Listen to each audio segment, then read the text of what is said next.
You can spend your entire life saying, oh, I'll do that next week, or I'll do that when I'm older, I'll do it in a few years, but the thing is, all we have is now. I think more people need to understand that. Here's something that took me a very long time to accept and understand.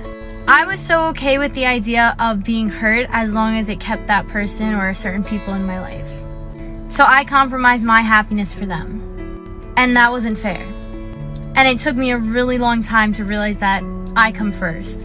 So yes, I do love you, but I love me more.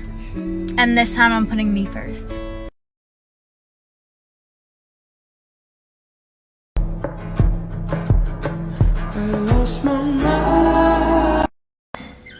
You are not lazy, unmotivated, or stuck. After years of living your life on survival mode, you're exhausted. There's a difference. I was wrong about love. I thought that you knew that it was right because of how quickly you caught fire. I thought that true love was instantaneous and reckless, and although that may be the case sometimes, that's not how it was with you. When I knew it was right, it was because I didn't want to dive in head first. I didn't even want to jump. I wanted to learn to love you as patiently as possible. I wanted to trace each of the lines on your hand before I took your hand in mine. I wanted to know what scares you. I wanted to find out all of the little ways I could care for your heart and make you comfortable putting it in my hands. I wanted to start with matches instead of torches. I wanted to learn to be reckless in restraint. I wanted to take as much time as we needed to get this right. Sometimes love isn't the fall. It's the time you spend sitting on the edge of the cliff, learning each other's souls. Sometimes patience is the purest practice of perfection.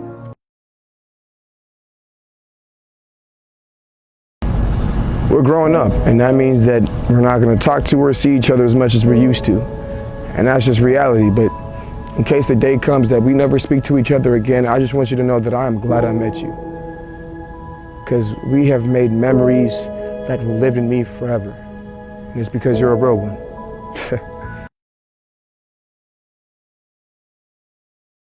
I'm reading this comment a lot, so we're gonna go over the full story.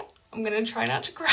Now I need to get used to telling this story because I'm doing it publicly soon and I do not want to be crying. So this is my one more time story. You might have heard that quote circulating or the story with my paramedics. They're one and the same. So I had been battling some pretty bad postpartum depression as well as an onset of bipolar disorder. I battled mental illness the majority of my life, so I think that added to my frustrations. So one day after a therapy session, I was at my wits.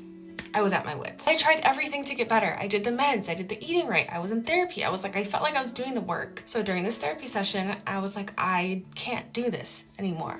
I can't. And I don't know, I feel like I pointed to the signs that I was at a place where I wasn't gonna be safe. Anyways, I left that therapy session feeling like I was not heard, and that was it. I was driving home and I saw a bridge overpass. And the moment I saw it, I knew I couldn't be safe.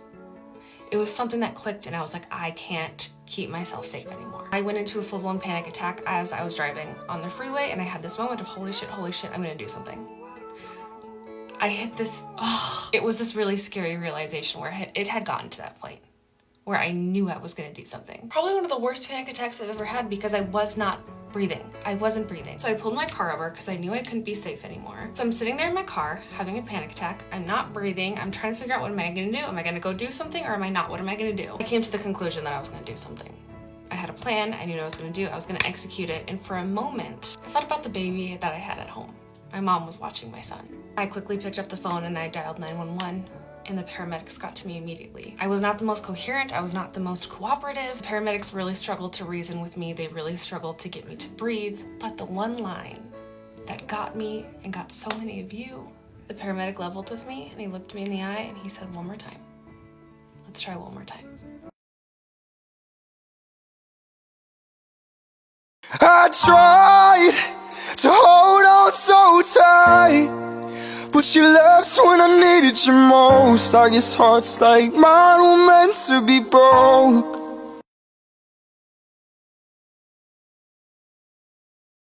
And the walls kept tumbling down in the city that we love.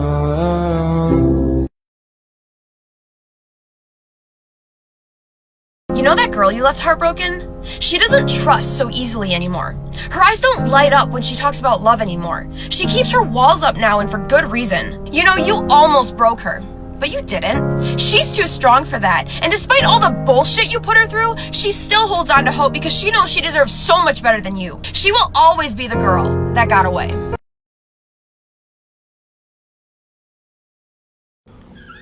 Some people love you. Some people love to be around you. And some people love what you do for them. Know the difference. The most damaged girls are the ones that will never hurt somebody the same way that they've been hurt.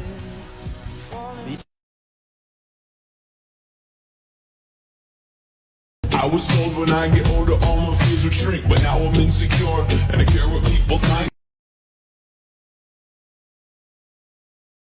I'm at the point in my life where if you come into my life, I don't expect you to stay forever. And you ask why? It's because when times got difficult, when times got hard, all the people that I loved, that I thought would stay with me forever no matter what, walked right out of my life without saying anything. And that started making me question myself, you know? I started asking myself, what was I doing that was pushing all these people away?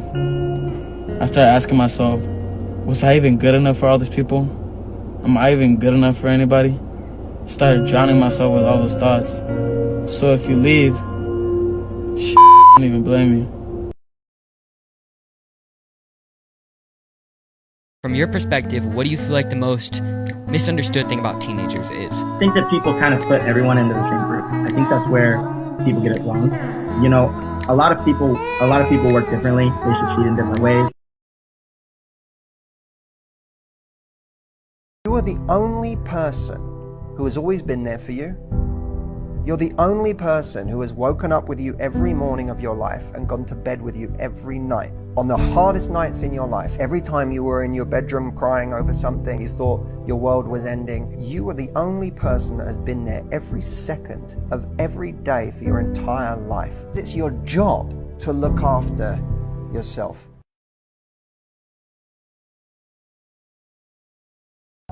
Oh, if I die young, bury me in Saturn, lay me.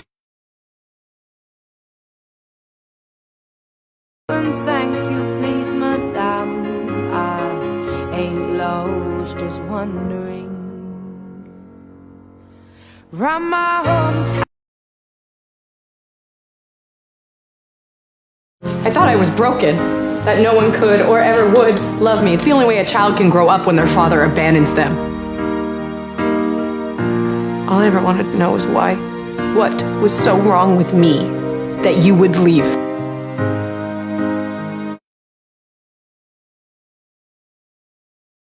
50 years ago. Big difference, right? Stay with me. Here's a car from today, and here's a car from 150 years ago. Big difference, right? Well, get this. Here's a classroom of today, and here's a class we used 150 years ago. Now ain't that a shame? In literally more than a century, nothing has changed. Yet you claim to prepare students for the future? But with evidence like that, I must ask, do you prepare students for the future or the past? I did a background check on you and let the record show that you were made to train people to work in factories, which explains why you put students in straight rows, nice and neat, tell them sit still, raise your hand if you want to speak, give them a short break to eat, and for 8 hours a day tell them what to think.